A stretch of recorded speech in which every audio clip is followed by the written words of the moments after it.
Yo, what's going on, guys? AJ here, back with another natal chart reading. Practice number. Well, I couldn't even tell you what number I'm on. But we're gonna be reading Caprice Bourret,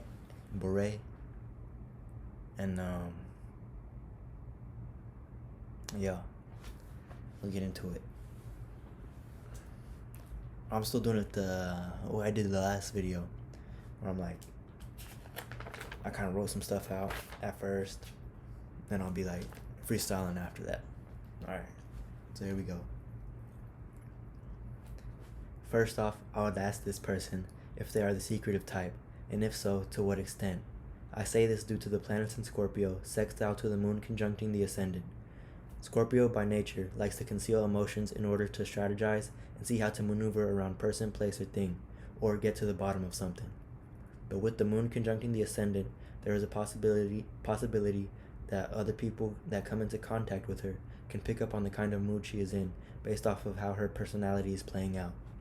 The situations she attracts and naturally picks up on are catered towards how she feels about the given subject. Now, with her feelings being a major navigator for her, the Scorpio natures have a lot to dissect and swim to the depths of.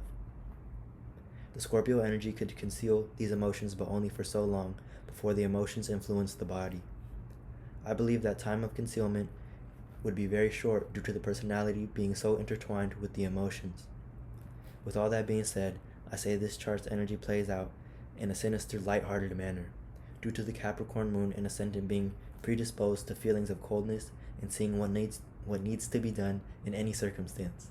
With this combination, a reactive machine-like approach to life may be present. Self-pity and swimming in the subconscious about how circumstances or people could have been more suitably structured for the health and well-being of her emotional natures as a child could be at play here as well, due to the Pluto square to the moon and ascendant in Capricorn. With this square, there is also opportunities to transform and take control over the emotions and inner world. These aspects could lead to potential mastery over character and expression for the use of building on top of one's own and others' desires/motives, both for good and bad. With a grand air trine between Uranus in Libra, North Node in Mars in Aquarius, and Saturn in Gemini, there is great potential to learn how to communicate one's own ideas and wills in a structured type of manner. While this is taking place, spiritual development is being expanded and utilized to attract and be a part of like-minded individuals. Her wild, broad experiences, Jupiter and Sag, acts as fuel for her to develop new perspectives that go beyond her potentially depressive inner world. The same things that her hold the key to healing. This chart is really, I like the air trine with that Jupiter and Sag. The air trine with the Saturn and Gemini opposite the Jupiter and Sag. Cause Saturn and Gemini deals with restrictions on communication and getting a point across. So it may have been hard for her growing up to get a point across, or it could be either not enough sufficiency in the words that are presented, right?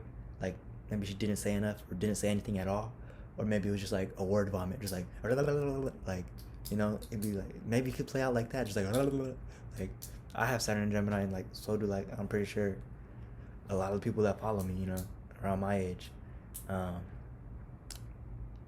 so they could probably relate to that. And it could deal with harsh thinking as well, Saturn being in Gemini,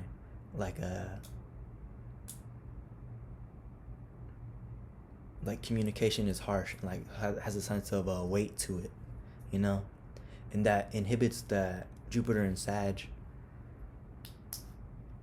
to a degree, probably whenever she was first dealing with the energies,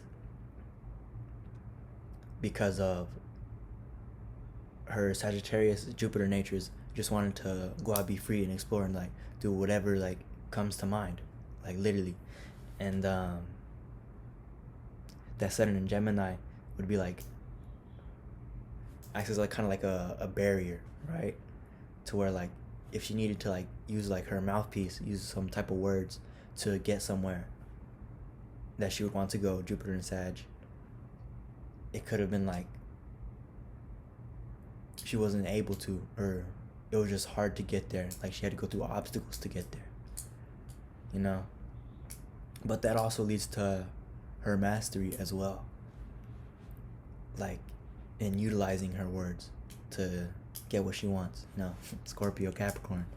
And then also, too, with that Mercury conjunct Venus, it could play out like, even though there was inhibitions with communication, things like that, with Saturn being in Gemini, she had to help with that Venus and Mercury conjunction, due to that being more like the way she communicates can like is in like a poetic type of way, so people can like naturally attune to it. Like it's like whatever words she would be expressing and communicating about would be like pleasing to people. Like it would make people like feel something and be like, okay, yeah, it would make people want to help her, really. Because Venus deals with like compromise and things like that.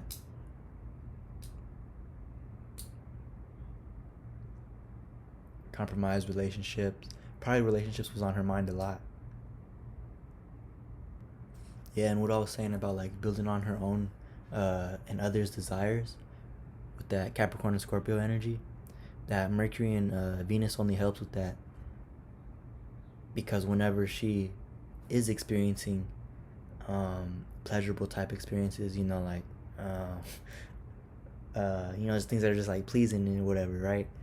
You know, like indulging into things, her mind is like working alongside with that and like analyzing things and like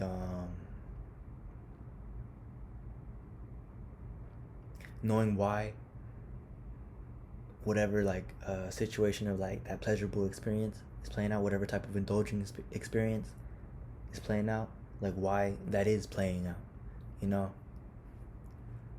and like intellectualizing that, but in a like an emotional type of way, but not even like too emotional due to that moon being in Capricorn. So it's really just like I see like a CEO boss, like some like chairman dude or whatever, has like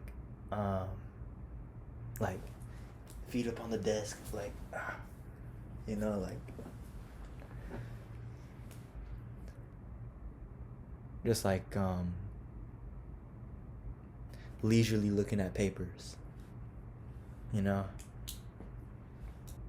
And I'm gonna talk about that kite, that Mars sextile to Jupiter and trine to Uranus and trine to Saturn. It could play out like this. So whenever she's like going through an experience, her Jupiter and Sag, like a wild type of experience, you know, just like, you know, going out to a party or something, like she is able to, with her Mars, be able to push out like a sense of ideal, a sense of belief, right? And like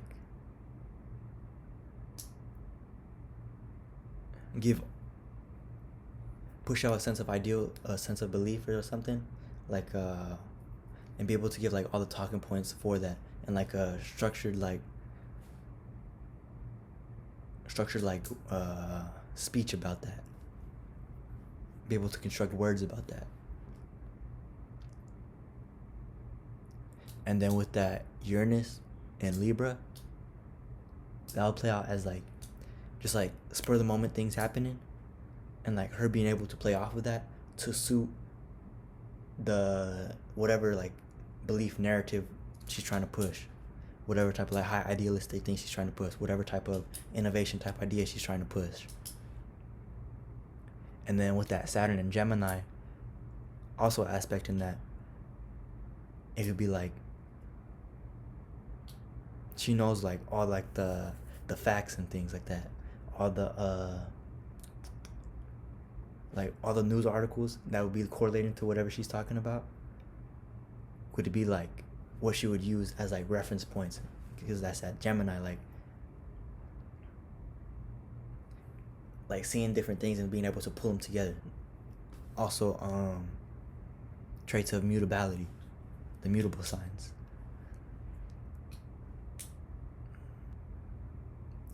And also that Saturn opposite Neptune, that Neptune on the cusp of Sagittarius and Scorpio.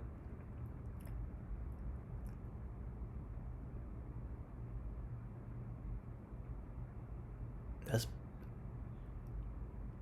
whatever idea she was trying to push out.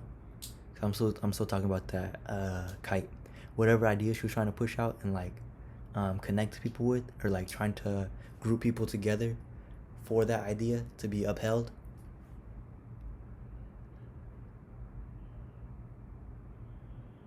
Like she would do just that. Because the Saturn gives structure to the Neptune belief, to the Neptune idea, the Neptune imagination, the Neptune fantasy, whatever she sees playing out. She would like have all the right talking points to anchor people into like what she's doing. And I ain't gonna lie, I saw that she was like a businesswoman, and that's like perfect, bro. That's like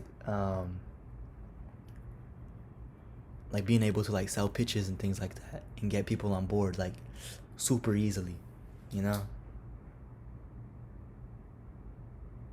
And yeah, that I'm gonna get back into that Moon Pluto square, because that Moon Pluto square, it's like, bro, Moon Pluto be crazy. And like, really, I be thinking about like, I'm pretty sure a lot of people in the world, because the moon moves fast, right? So more chances than not, the moon is making an aspect to Pluto. So I would assume, you know, maybe this will change once I start my this line of thinking will change once I start my practice and start seeing people's actual charts and things like that, and further on down the line, like have a repertoire of charts I can refer to, right?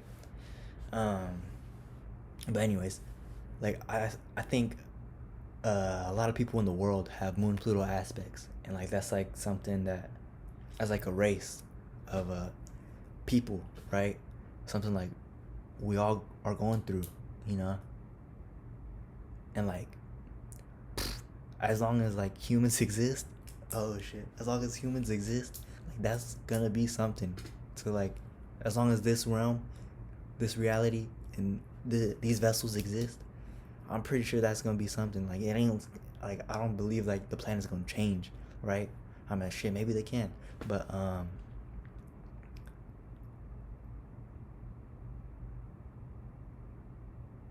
yeah. So like I believe like a lot of people have Moon Pluto aspects, and that's like a type of like tie that brings us back to this world, right? Yeah, because we are the fifth spiritual race, dealing with how to handle our emotions and things like that, and like how to conquer our emotions, but just like knowing better how to utilize them, right? And not let them keeping us bogged, not letting them keep us bogged down, right? And with that Moon Pluto square, um, that deals with like, it could deal with addiction, um, like depression, um, like scary type thinking, like what's the word I'm looking for? Like primitive, the feeling you get like in a primitive scenario, like fight or flight type things, right? Like things that like, um, assuming the worst out of situations. That could be a Moon Pluto um, trait.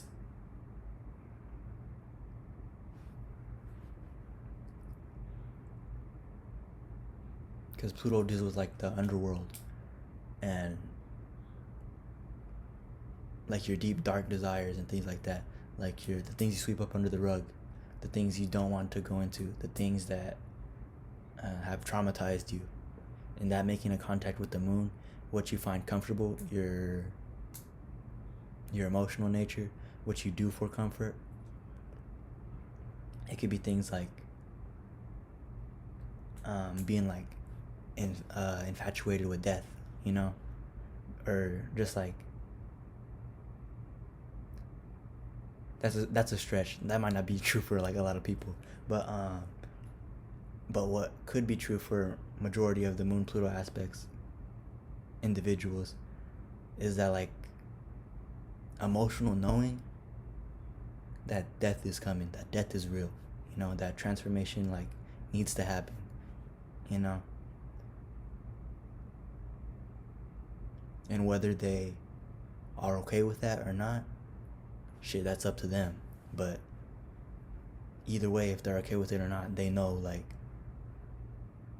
death is real, right? But it's like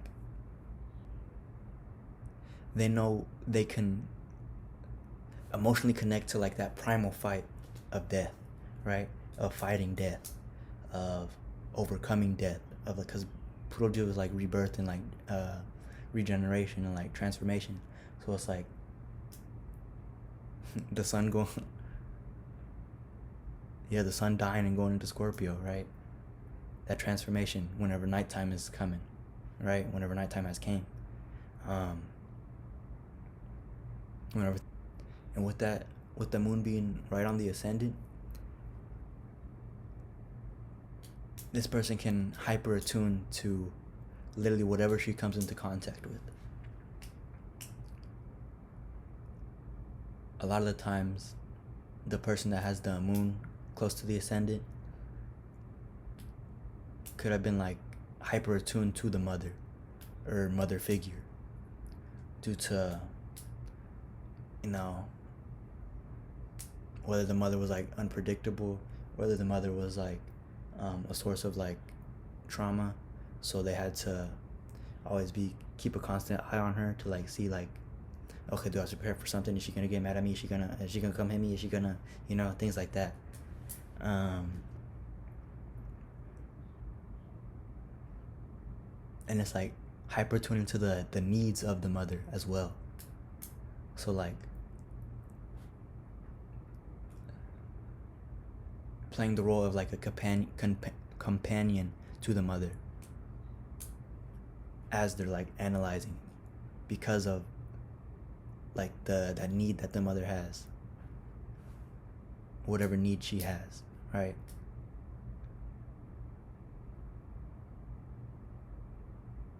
But it might play out like the child does that based off of like a safety measure for themselves, right? Like if they cater to the mother's needs, then whatever trauma like that happens like won't happen, you know. But obviously it will still happen like if, you know, there was something there, but which there is because of that Moon Pluto square. But oh yeah, I didn't even touch into like the mother archetype on the Moon Pluto square. That's like the smothering type of mother, or like or an abandonment type of mother relationship, which is why in this chart that the child would be hyper attuned to the mother. They're just trying to figure out what's gonna happen, you know, what's gonna be going on at the home today. But that's also her superpower, being able to hyper attune to things, because that can help her with her sales pitches and seeing the desires and things of other people and like building upon them, right? And like pushing out for whatever high ideal she's trying to like get. She can like attune to the person who she's trying to pitch the idea to. And then with that Chiron and Aries, that would be like all that stuff that I've been talking about her like pitching ideas, about her like being able to build off of other people's desires and things like that, like being able to be like a type of person that like pushes out in like a pretty masculine type of energy. That's what pitching ideas is, right?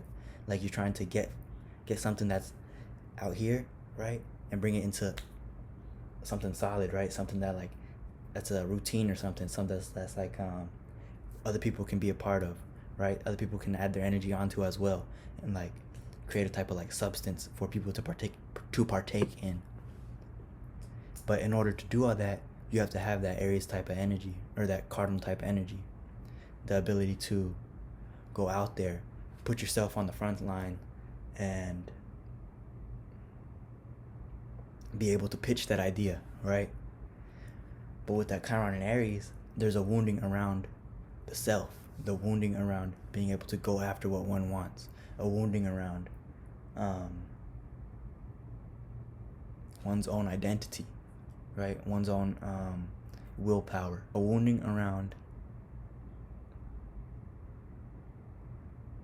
I said one sense of self, but like in relation to the other. So Chiron in Aries maybe could play out like a people pleaser type of energy, because they're so afraid of initiating that self, initiating their own will, being like, you know what, nah, I don't fuck with that, you know?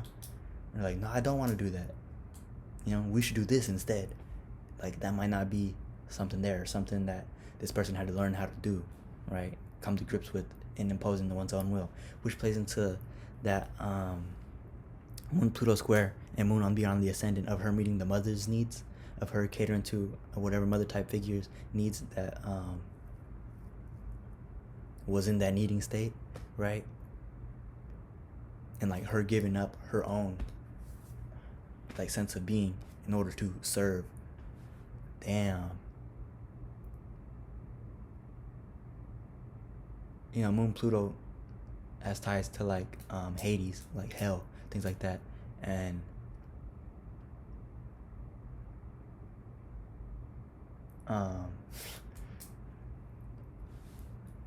Moon Pluto has ties to Hades, hell, right? And being of servitude to something. Well, I'm gonna take that back, because I was gonna tie servitude to being in hell, but servitude could be for something godly, right? So I'm gonna scratch that thought. But in this scenario, in this specific scenario, that servitude was taking place in hell, you know.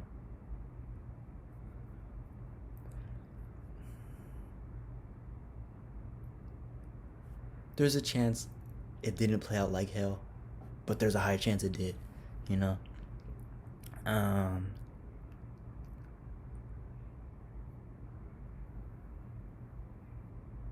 Oh yeah, so her being in servitude in that hellish type environment in relation to the mother, right, was like her giving up her own will to serve the mother. I said all that just to say that. But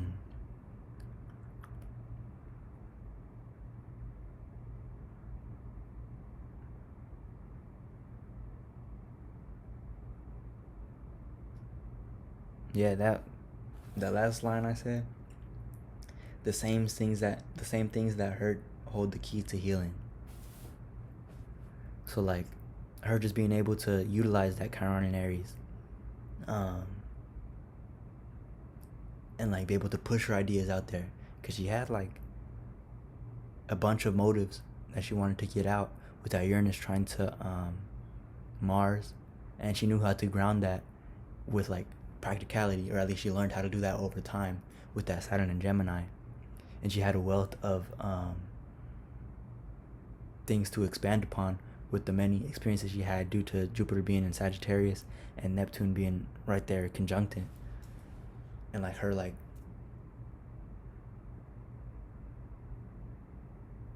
she could probably like experience something, right, and then have an imagination about it, of what it could be, a very like big imagination about the potentials of whatever she's experiencing, right? Which was what she used to sell her ideas, to sell whatever high ideals she was trying to push out, right? And then through all of that North Node in Aquarius conjuncting the Mars, her being able to like push out, right? Her being able to utilize her energy to go out there and relay her ideas and like get people on board with her right, is what she was meant to do in this world. So once she got that Chiron and Aries good, that Aquarius house was good too.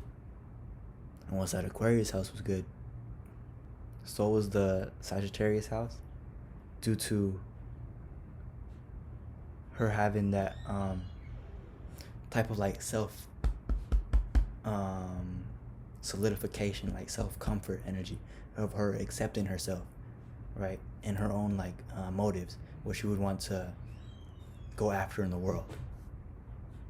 And then once she had that, she had the proper lens to see her experiences and her broad imaginations about them. Oh, that's cool.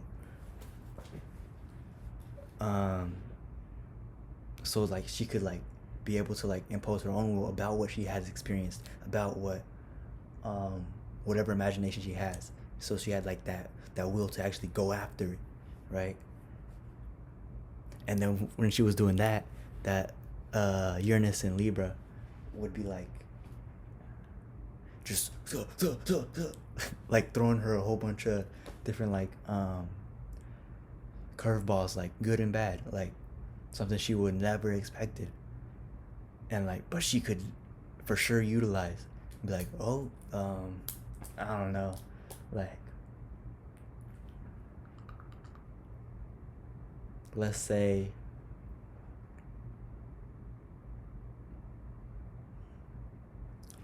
she was like into shoes or something, right?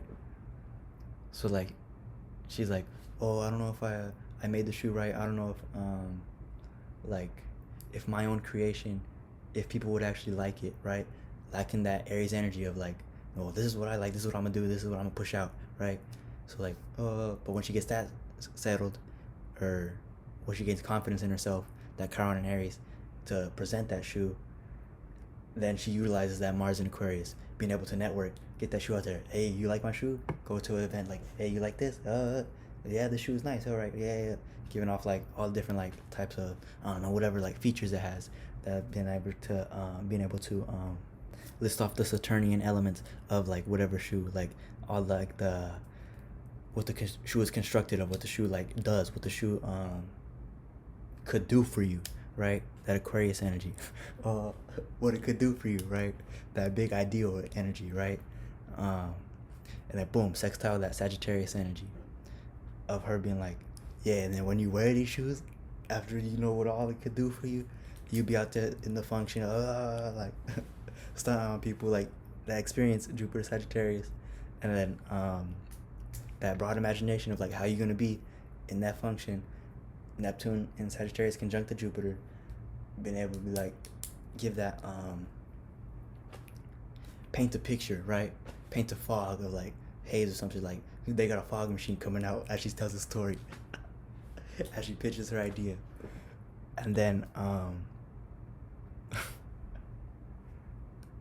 this is a dumb part of an example, but that Uranus and Libra is like, oh, you spill some water on your shoes, the water repellent, or like, oh, you spill like some water on your shoes, they change colors when the water hits them, like some type of Uranian type thing, something you wouldn't expect. That's the dumb part of the example, but it's something like that, like something unexpected that could be utilized for her to sell the pitch, right? That is cool. And that Saturn and Gemini,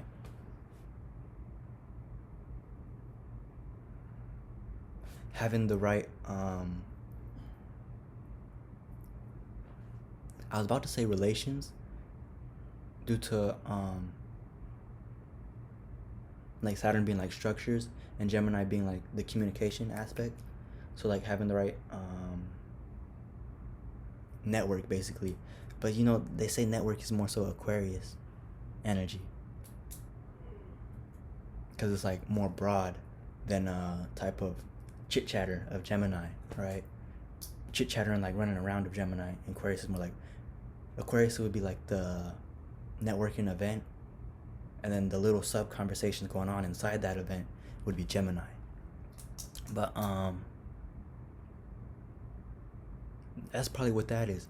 Knowing how to make those like little chit chats, right? To get to that Aquarius house. But yeah, that's what I'm getting from this chart. This is pretty cool. I like this chart. I say I like every chart, bro. I guess I haven't seen a chart. I haven't read a chart that I haven't liked. You know, everybody has potential, right? Damn. It's just how well can you utilize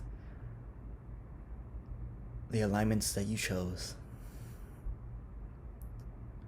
I don't know why I said it like that. But anyways, yeah, that's what I'm getting from this chart. Yeah, there's gonna be more videos coming. Actually, I wanna once I start like getting more like developed in my practice and things like that, I want to have a blog of my own where I'm just like, you know, shooting off ideas about different like aspects, different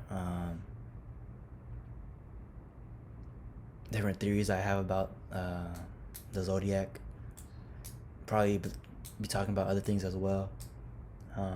Tying the zodiac to things in real life, and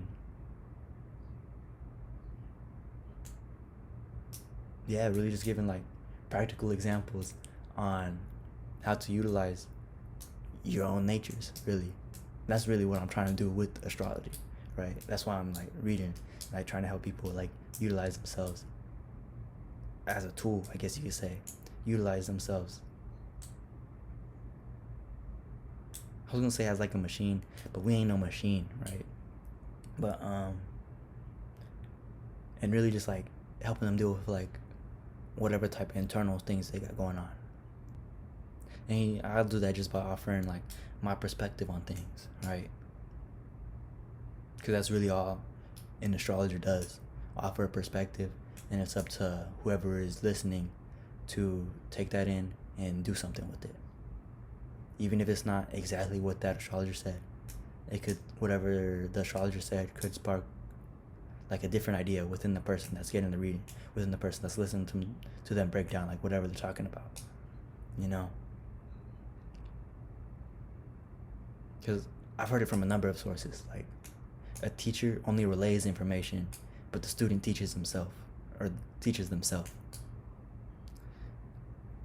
But yeah, I already this is like the second closing out of the video already. But yeah, that's what I got from the chart. And if you made it this far in the video, thank you for watching. Have a good day.